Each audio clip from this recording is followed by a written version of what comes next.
नमस्कार दोस्तों, मनीष कुमार पानीपत सचिवालय से अभी हम आप लोगों के सामने आए हैं और अभी मेरे साथ पानीपत के डीडीपीओ राजवीर सर साथ में हैं।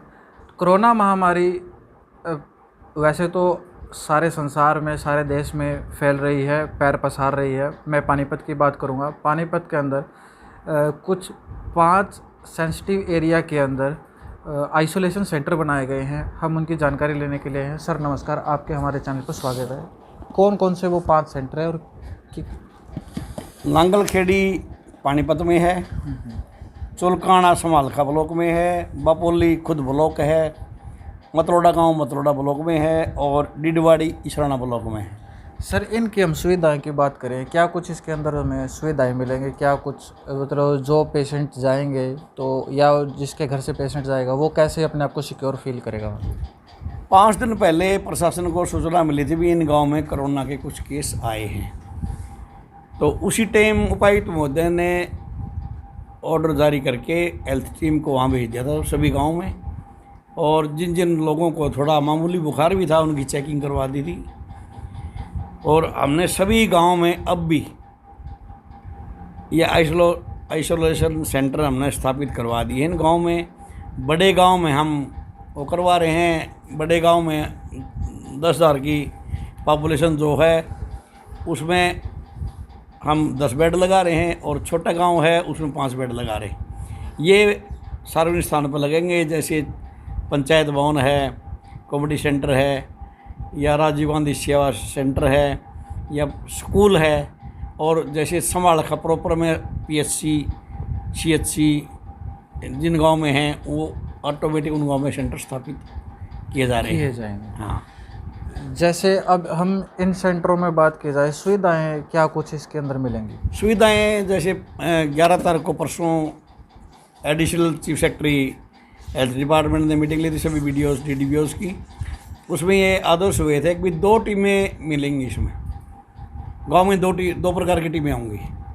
एक हेल्थ डिपार्टमेंट की जो फ्री किट बांटेगी, जो आदमी इफेक्टेड है, इस बीमारी के लक्षणों में आ गया है, उसको हेल्थ डिपार्टमेंट फ्री किट बांटेगा। दूसरा प्रशासनिक जो हमारा टीम है वो हमारा हल्का ग्राम सचिव, हल्का जेई होगा, वहाँ उनमें से एक होगा, और बीडीओ साहब द्वारा एक आदमी को वहाँ अधिकृत किया जाएगा। उसमें एक सरपंच भी हो सकता है, मेंबर भी हो सकता है, कोई जागरूक नागरिक भी हो सकता है, ब्लॉक समिति चेयरमैन मेंबर भी हो सकता है, जिला परिषद का मेंबर सरपंच भी हो सकता मेंबर भी हो सकता है, और गांव का चौकीदार वहाँ रहेगा, स्वीपर वहाँ रहेगा। पीने के पानी की वहाँ सुविधा होगी, बिजली का प्रबंध होगा। अगर बिजली अगर नहीं है तो उसमें हमने आवश्यकता अनुसार जनरेटर के लिए भी आदेश कर दिए। जैसे मैं भी बात करूं, जो आपने ये सुविधाएं बताई है, आपने बड़े गांव के लिए 10 बेड और छोटे गांव के लिए 5 बेड। मैं तो नहीं चाहूँगा कि वहाँ पर ज़्यादा बेडों की रिक्वायरमेंट हो, क्योंकि मैं तो चाहता हूँ ये बीमारी जल्दी से जल्दी समाप्त हो और हम इस बीमारी से छुटकारा पाएँ। यदि फिर भी हमें यहाँ पर ज़्यादा बेड्स की रिक्वायरमेंट हुई तो ज़्यादा बेड्स की क्या कुछ संभावना है? देखिए, हर गांव में अगर बेड की ज़रूरत, पहला नंबर तो यहाँ बेड की ज़्यादा ज़रूरत नहीं पड़ेगी, क्योंकि सरकार द्वारा हमने बाल जाटान में 500 बेड का हॉस्पिटल लगभग हमारा तैयार हो चुका है। परसों से उस पर कार्रवाई शुरू हो जाएगी। परसों से वो चल जाए? हाँ, वो कार्य शुरू हो जाएगा। कार्य शुरू हो जाएगा। हाँ, तो पहला नंबर तो यहाँ बेडों की ज़रूरत नहीं पड़ेगी। और फिर भी अगर कोई बेड की आवश्यकता हुई तो हमारा प्रशासन बिल्कुल तैयार है, हमारी टीमें तैयार हैं। गांव में हमारे एक सरपंच हैं, जो हमारे ग्राम सचिव हैं, हमारा गवर्नमेंट का अमला है, सारा गवर्नमेंट के कर्मचारी हमने लगाए हुए, और हम डोर टू डोर इसकी चेकिंग करेंगे। कल हमारे एडिशनल चीफ सेक्रेटरी विकास पंचायत विभाग श्री अमित झा ने भी हमें ये आदेश दिए हैं। बड़े गांव में हम 50,000 रुपये भेज रहे हैं स्टार्टिंग तौर पे, छोटे गांव में हम 30,000 रुपये भेज रहे हैं। पैसे की हमारे पास कोई कमी नहीं है। मैं आपके चैनल के माध्यम से कहना चाहूँगा, लोगों से आग्रह भी करना चाहूँगा, अनुरोध भी करूँगा कि भाई आप लोग गांव में भीड़ इकट्ठी ना करें, नंबर 1। नंबर 2, अपने घर में ही रहें। नंबर 3, सामूहिक बैठकर ताश न खेलें। और सामूहिक जो गांव में रिवाज, हम भाषा में कहते हैं भाईचारा, भाईचारे के हिसाब से जो हम हुक्का पीते हैं इसको कुछ दिन के लिए बंद कर दें, क्योंकि इससे बीमारी फैलने का ज़्यादा अंदेशा है। सर जैसे मैं खुद एक गांव से बिलोंग करता हूं और गांव के लोगों की विचारधारा ये है, कुछ नहीं है कोरोना, देसी बात मैंने कहा कोरोना कराना को नहीं भाई, ये तो बकाव है। देखिए गांव के तो आप हो, अच्छी बात है, मैं भी गांव से हूँ और यहाँ गांव में एक विचारधारा ऐसी है। हाँ ये होती है। और देखो इस बीमारी को अगर हम टेंशन में लेंगे, सबसे पहले तो मैं ये कहना चाहूँगा, ये अच्छी बात है गांव में ये कहते हैं लोग भाई अपने आंतरिक भावना ही अंदर से भावना है, कुछ नहीं होता, कुछ नहीं होता, तो उस आदमी में कुछ होगा भी नहीं, वो पॉजिटिविटी लेके आएगा। हाँ यस, अगर हमारे माइंड में पॉजिटिविटी रहेगी तो कुछ भी नहीं होगा। मतलब इसमें यह है एक भाई सुबह व्यायाम करो, योगा करो, गर्म पानी के गरारे करो 2-3 बार, शाम को सोते वक्त हल्दी दूध में हल्दी डाल के उसमें चीनी नहीं मिलाएं, अगर हम गर्म करो उसके पिए तो ऑटोमेटिक ये आधी बीमारी ख़त्म हो जाती है। फिर भी नींबू पानी पीते रहें, काढ़ा पीते रहें, ये हमारे डॉक्टर्स ने बताया है, हर गांव में मोटिवेट किया है और लोग इसको कर भी रहे हैं। और जहाँ तक बीमारी को रोकने का है तो आपका सहयोग से, प्रशासन का सहयोग से और लोगों की भागीदारी से हम इसको जल्द ही कंट्रोल में कर लेंगे। ये हमारा मूल उद्देश्य, इसके मुख्य उद्देश्य हमारा यही है।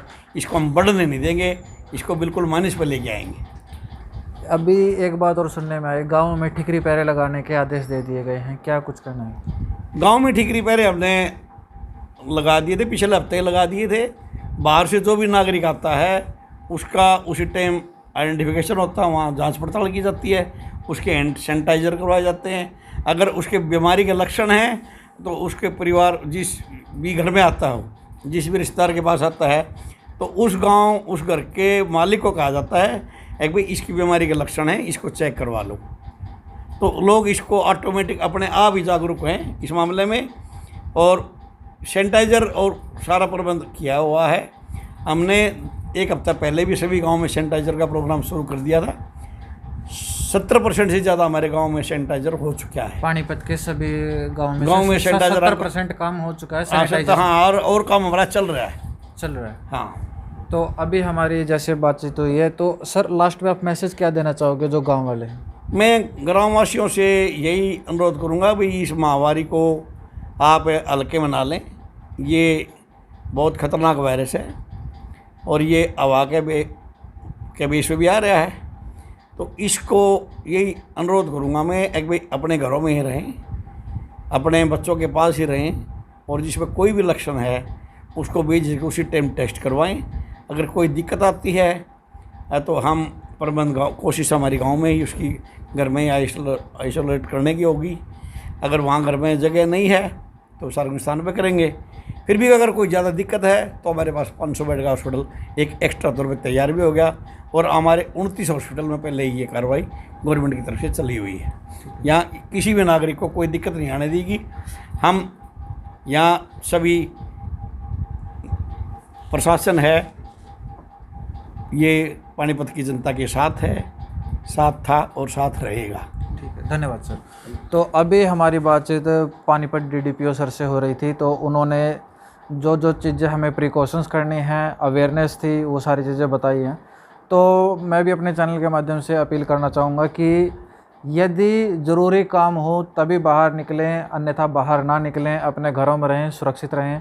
मनीष कुमार ओका ना पिए। हाँ, तो एक छोटी सी अपील और है, जो गाँवों में एक नॉर्मली देखने को मिलती है, इकट्ठे बैठ के ताश खेलते हैं, ओका पीते हैं, अभी थोड़े दिन के लिए इन चीज़ों से टलें। जीवन है तो सारी कुछ चीज़ें हैं, यदि जीवन ही नहीं रहेगा तो कुछ भी नहीं रहेगा। सावधानियां बरतें, आप ही के लिए फ़ायदेमंद रहेंगी। मैं मनीष कुमार, पानीपत से।